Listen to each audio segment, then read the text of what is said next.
this video, please make sure that you hit the subscribe button below.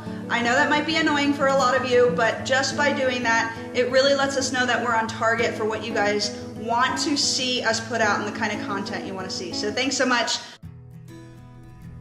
Hey guys, today I'm going to teach you how to make bone broth out of a whole chicken that you have purchased from the store.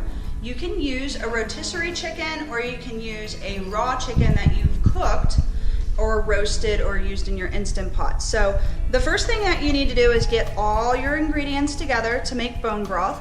You can use any parts of vegetables like the leafy greens of carrots, or the stems of Swiss chard. Any of that, you can throw that in. But here's what I like to do. So I like to throw in a whole onion.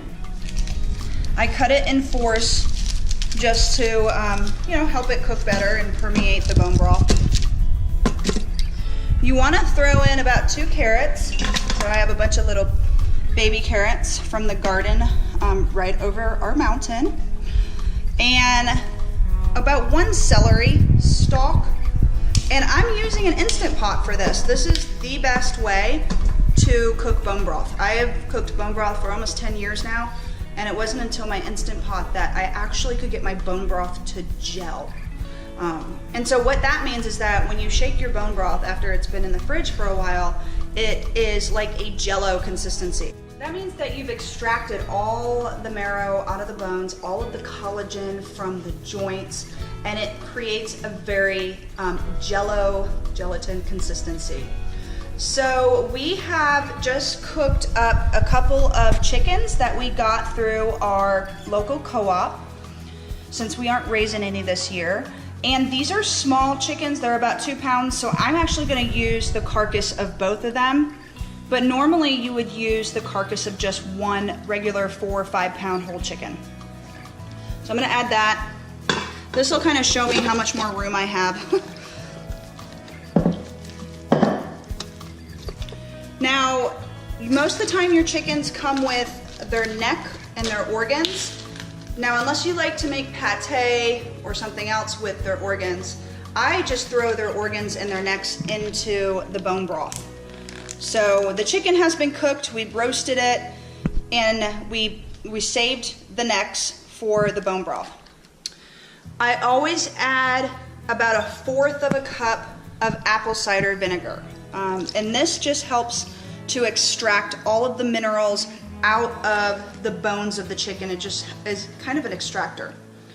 Now, most recipes call for about 1 clove of garlic. I always triple that. And I also love to add about 1 inch of ginger.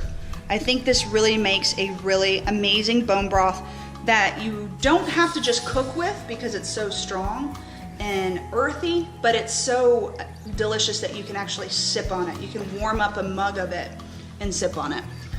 Next, I love adding whole peppercorns. I can't get the peppercorns out of this jar, so I'm just gonna have to grind them.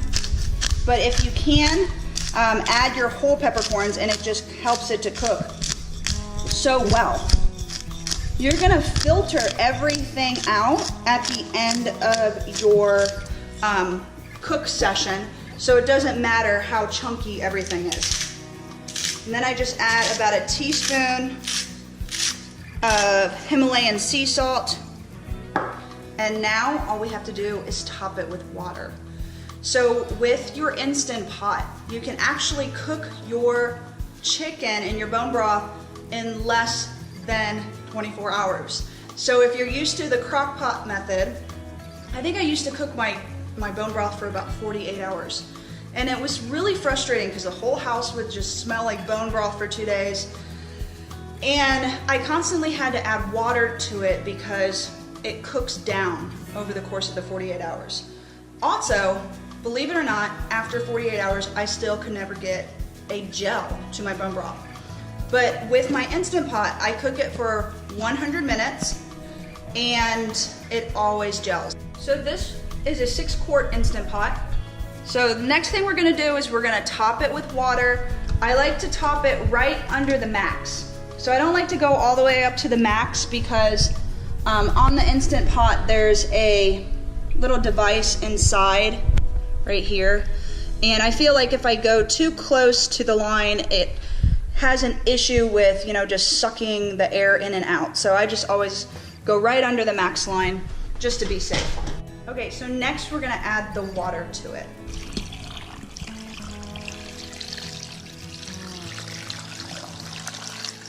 So this is a 6-quart Instant Pot, and with all of the bones in there, it's gonna make about a gallon of bone broth. When you cook your chicken, make sure you save the drippings to add back to it as well. Now we don't have a lot because we actually made gravy with the drippings, so just whatever amount you have, add that back. Now make sure your vent right here is turned all the way back unsealed. Okay, a lot of people make that mistake with the Instant Pot. They wonder why it's not working. And you want to click it on, push the vent back.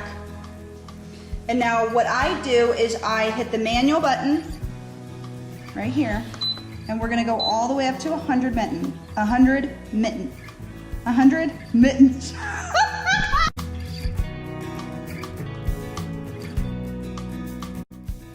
We have to go all the way up to 100 minutes. That is it. So tomorrow morning we'll show you the finished product, what it looks like in the fridge, all filtered out. But what you'll do is you'll take your take the insert out of the Instant Pot, and we filter it through a colander. We filter it through a colander into a larger pot, and then you can either freeze it or you can put it in large half-gallon mason jars like I do and stick them in the fridge. So I usually freeze about a half-gallon and keep the other half-gallon for the week. Hey guys, so it's the next morning. Last night you saw me put everything in the Instant Pot. I put it on 100 minutes and pressure cooked it, and then I went to bed. So after 100 minutes, it's going to naturally release all of the pressure that's inside of it, and then it goes into a state of just keeping everything warm, so that by the time you wake up, it's warm, you can filter it out, and that's actually what I'm doing right now. So I just get a big pot, and I set a colander in it, and I start scooping out the big chunky items just like this.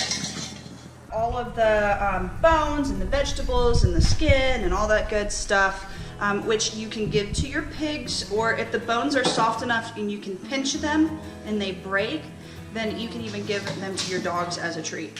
So then I just take the liquid, it right through here. You can add a lot of herbs to your stock as well. So any kind of herbs that you have from the garden, you're welcome to, you know, just kind of throw in there with them at the end. And like thyme and rosemary, you can add that to your stock, really make it taste well. But that's it. I hope that you guys enjoyed this bone broth tutorial and enjoy making your own bone broth. Thanks so much for joining me, guys. I hope that you enjoyed this demo on how to make amazing and nourishing bone broth.